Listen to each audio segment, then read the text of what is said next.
அம்மா உன் வார்த்தை வேதம் என்றெண்ணும் மகனும் நான் தானம்மா. உலவும் என் கோயில் பேசும் என் தெய்வம் உலகில் நீதானம்மா. தாயே உன் கண்ணில் துளி நீர் கண்டாலும் இதயம் தாங்காதம்மா.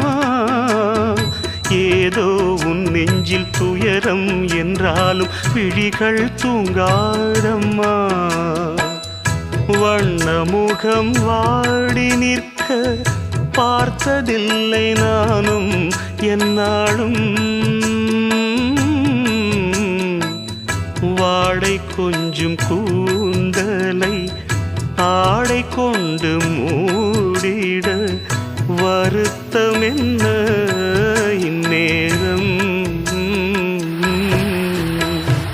சொல்லி சொல்லி வந்ததில்